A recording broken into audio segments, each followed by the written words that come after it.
Hi there. I'm 27 years old and my name is Elizabeth. It's been 2 years since Douglas and I tied the knot. The unanticipated death of Douglas's father, Keith, turned our lives upside down, and we still have no children. Everyone was taken aback by his unexpected passing from a heart attack. Neither Douglas nor I were close to his family back then. We were both living in a different state. As the youngest and only son of Keith, Douglas was expected to come home, according to Sutley, Douglas's uncle, who made the suggestion during the funeral. His mother, Ashley, who had just lost her husband, was particularly in need of his help, but he was needed by everyone in the family. The news that Douglas had made arrangements to move to an office closer to his family home was relayed to me a few months later. I was really distressed that he took this decision without consulting me. I thought we should have both decided on such a major life shift together. Douglas said he had anticipated my opposition to the concept and apologized when I voiced my dissatisfaction. He said he wanted to be closer to his mom so he could help her. He went on to say that he didn't want my damaged relationship with his mother, Ashley, to factor into his decision-making process. Ashley and I have never had an easy relationship. Due to our hectic schedules, we could only visit during long vacations when we lived far away.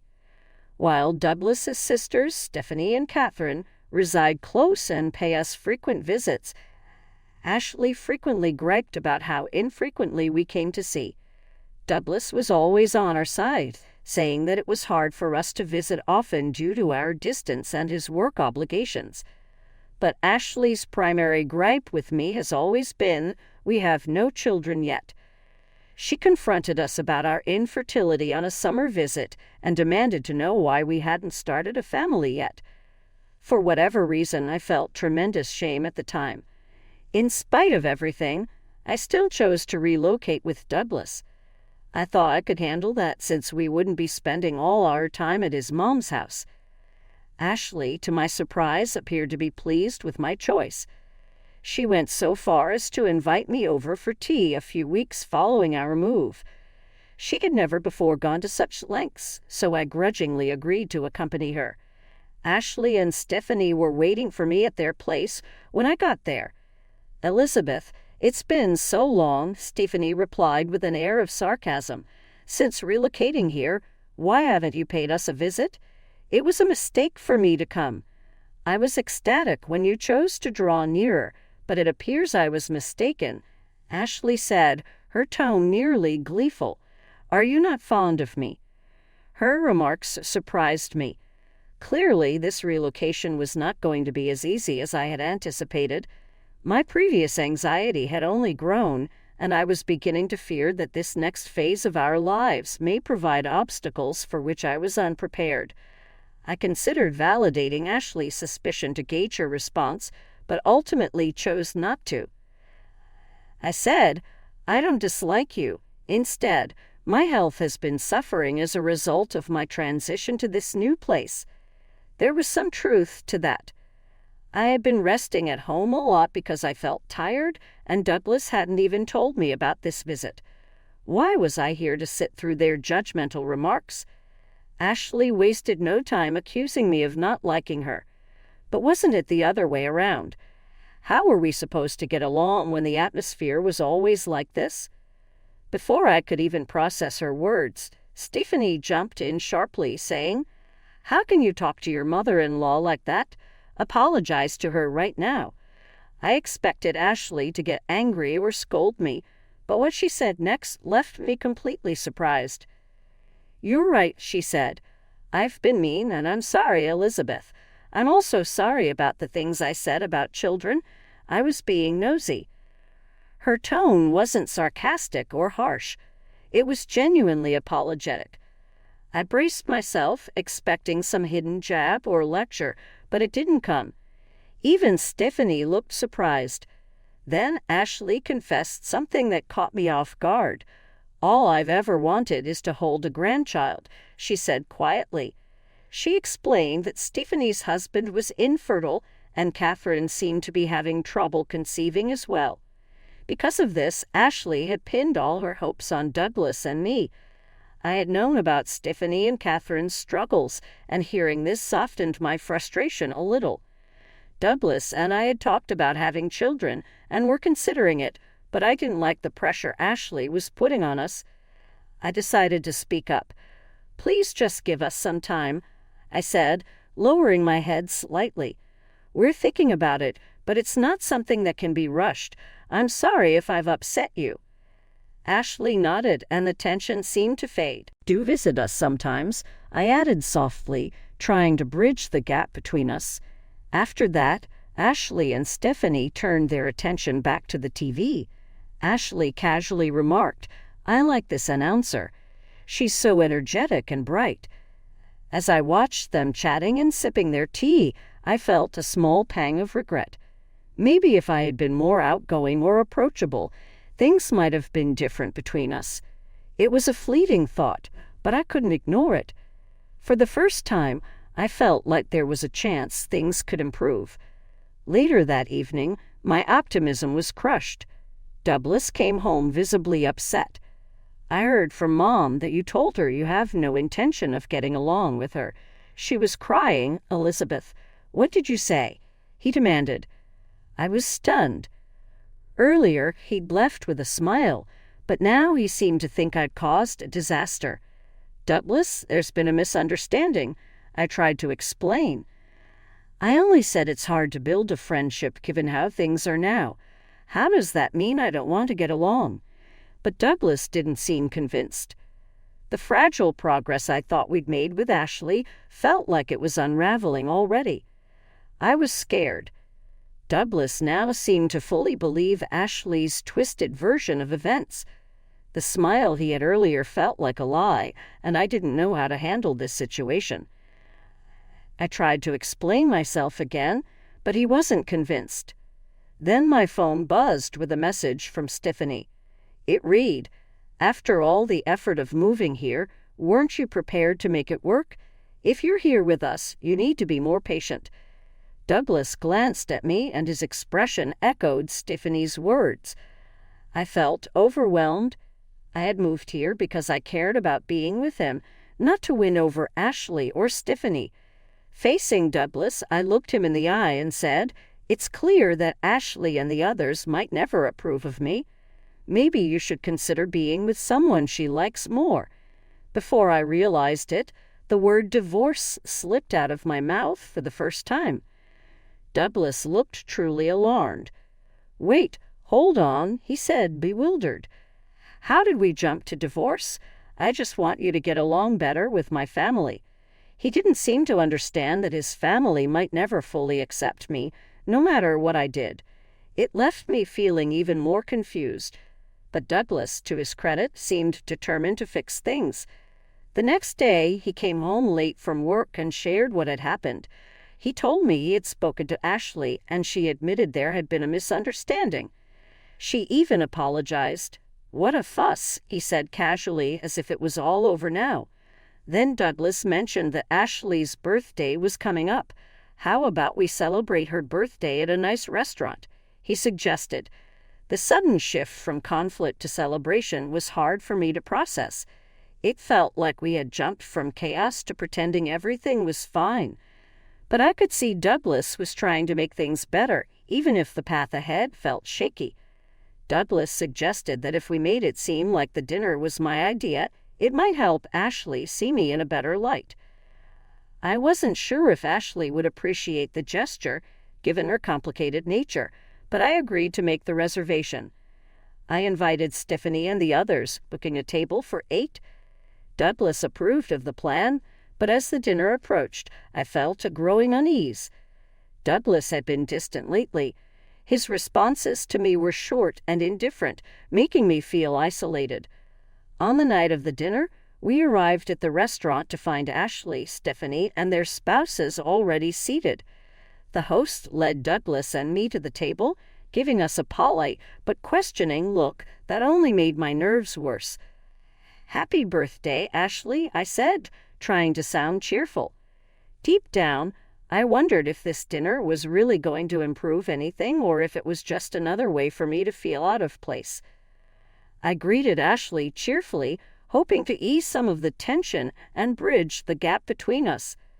However, she didn't even acknowledge me. Instead, she turned to everyone else, thanking them for coming to celebrate her birthday. Her deliberate snub stung, and I couldn't help but feel hurt. Tiffany seemed confused by the atmosphere. "I thought this was supposed to be a family gathering," she said, glancing at me with a puzzled expression.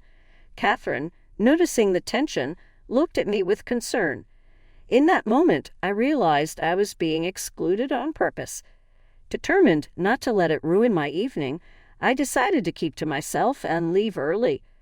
Just as I settled on this plan, a staff member approached our table, looking uncomfortable.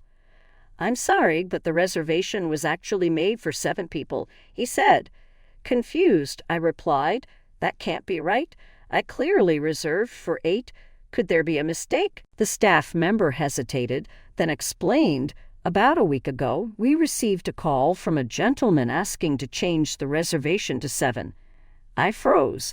Slowly, I turned to Douglas, searching for an explanation. His response floored me. "Yes, 7 is correct. Everyone's here now," he said plainly, confirming that he had made the change himself. A wave of disbelief and betrayal washed over me. Douglas's actions spoke volumes. Despite his earlier promises to mend things, his efforts to smooth family tensions had been shallow at best. I felt manipulated and deeply hurt, realizing he had orchestrated this behind my back. Before I could process everything, Douglas turned to me with an accusatory glare. "I heard from Mom that you've been undermining our family," he began, his voice sharp. "She said you've been telling people I don't earn enough and that I'm insensitive. You had a lot to say, didn't you?" His words hit me like a punch in the gut. I was stunned. It turned out that a week ago, when Douglas had contacted Ashley about the dinner, she had filled his head with lies. Blinded by anger and believing her, he had called the restaurant, pretended to be me, and changed the reservation to 7.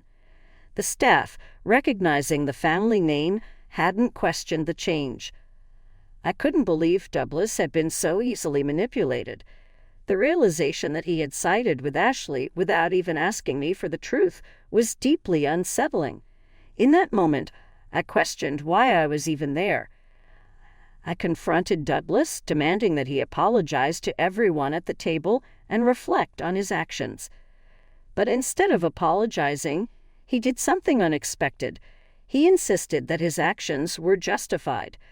"I just wanted to make sure things went smoothly," he said, as if that excused everything. His refusal to take responsibility made it clear that the distance between us wasn't just physical, it was emotional. I didn't know how or if it could be repaired. I thought about apologizing to my in-laws just to keep the peace. But deep down, I knew I couldn't do it.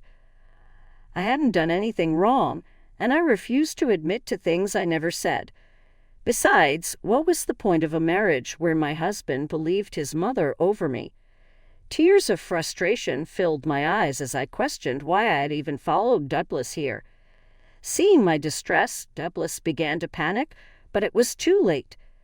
The damage had already been done. Ashley, watching everything unfold, had a smug smile on her face. Clearly, she was satisfied that her plan was working. Her manipulations had succeeded in driving a wedge between us. I looked at Douglas coldly and said, "Next time, marry someone younger and more obedient. Maybe then you'll have children and be happier." Ashley's response was swift and cutting. "Elizabeth, why don't you just go back to your parents' house? A daughter-in-law is always an outsider. I can't see you as family. You're not charming at all, so please leave quickly." Her words stung, but they also solidified my decision. "I'll leave even without you telling me," I said firmly. "I'd like to see anyone get along with someone as twisted as you." With that, I turned and walked out of the restaurant. Douglas stayed behind, silent, with his head in his hands. Just as I reached the exit, I heard someone calling my name. I turned to see Catherine and her husband hurrying after me. "Elizabeth, wait," Catherine said, clearly upset. "I can't stand it anymore. Mom and Stephanie haven't changed at all. I knew the gossip about you wasn't true." Catherine's words brought me a small sense of relief. In the middle of all this chaos, someone finally stood up for me. Her acknowledgement of the truth, though brief, felt like a lifeline. "I'm ready to cut ties with all this toxicity," Catherine added, her voice steady and resolute. It was a surprising moment of solidarity. And while it didn't erase the pain of what had just happened, it gave me a glimmer of hope that not everyone in Douglas's family was against me. As I stood there processing Catherine's words, my phone buzzed. Ashley's name flashed on the screen. I sighed, wondering what she wanted now. Before I could decide whether to answer, the name on the screen changed to Douglas's. Catherine and her husband exchanged knowing looks. "Elizabeth, you might want to go back to the restaurant," Catherine said cryptically. "You might see something interesting." Her eyes hinted at a twist I hadn't expected. They left, looking oddly satisfied. But I hesitated. Curiosity battled with my need to stay far away from the drama. In the end, curiosity won. When I finally answered Douglas's call, his voice sounded frantic and filled with regret. "Elizabeth, I'm sorry," he said, his tone desperate. "I didn't realize it was all a lie," Douglas blurted out on the phone. "I'll send the divorce papers later," he added hastily. But then his tone changed. "Wait, can you come back, please? It's a lifetime request." His almost childish plea made me want to laugh, but Catherine's cryptic hint earlier lingered in my mind.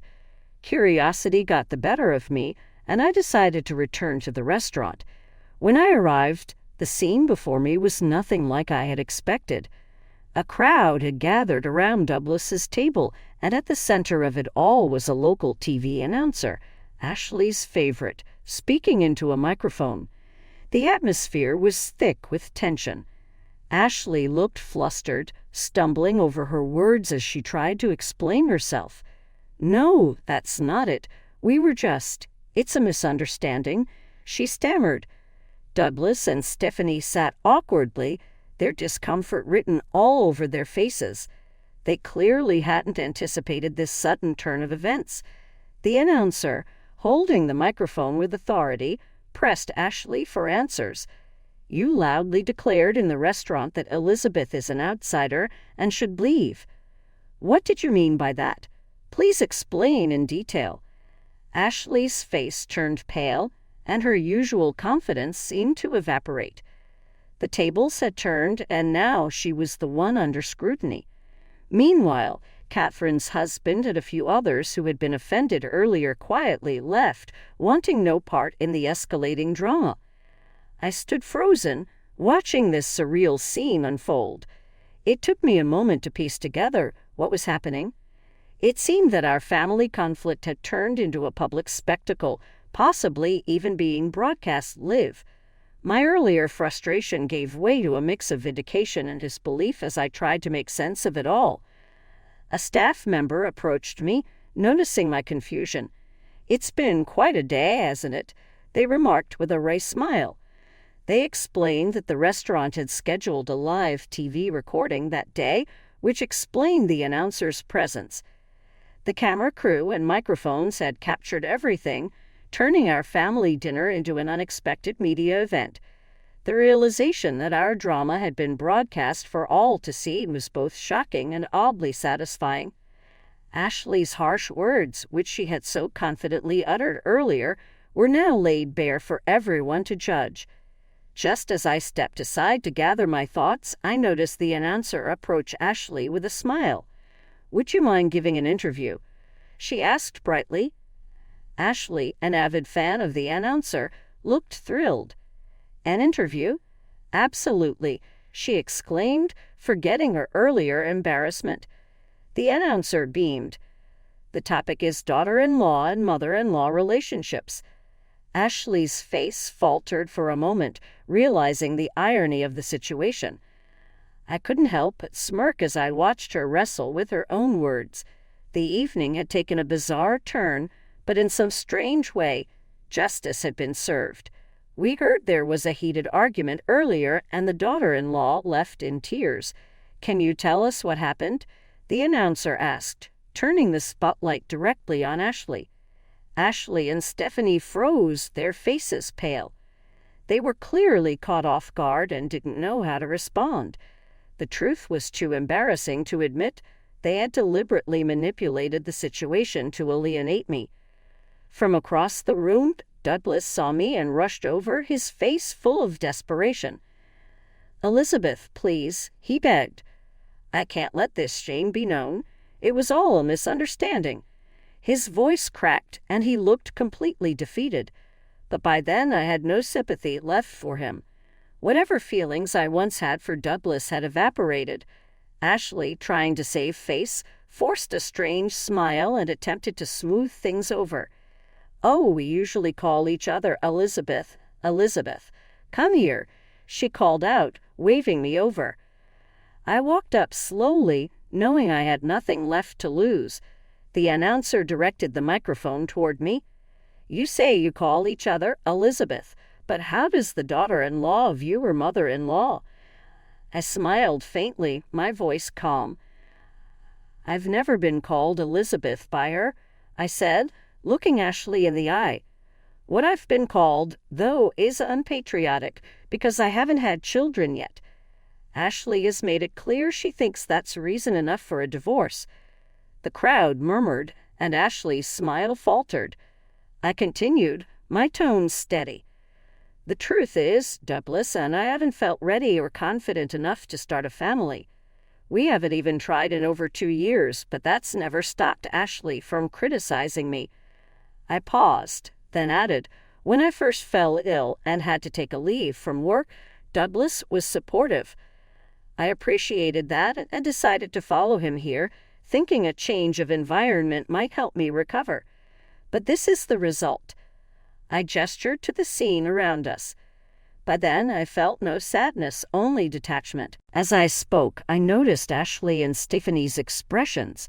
They looked utterly humiliated, their earlier confidence replaced with embarrassment. For the first time all day, I felt a small sense of satisfaction. The announcer, sensing the weight of my words, didn't interrupt. As I glanced at the cameras, I realized this might be broadcast nationwide. Watching Ashley squirm under the scrutiny, I couldn't help but smile. "Well," I said, turning back to Ashley, "since the daughter-in-law is considered an outsider, I guess I should leave. Goodbye." I walked out of the restaurant, ignoring the shouts and commotion behind me. The day had been long, chaotic, and emotionally draining, but as I stepped outside, I felt an unexpected sense of freedom. For the first time, I didn't feel weighed down by the drama. I felt lighter, as though I had finally let go of the toxic environment I had tried so hard to endure. And with that, I kept walking, savoring the release of leaving it all behind. Felt a mix of relief and satisfaction. After everything that had happened, even though Ashley and her family managed to prevent the footage from being broadcast, the incident had already caused quite a stir in our local community. The story spread quickly among relatives and acquaintances, becoming the center of gossip and speculation. After the drama, I returned to my room, packed my belongings, and moved back to my parents' house.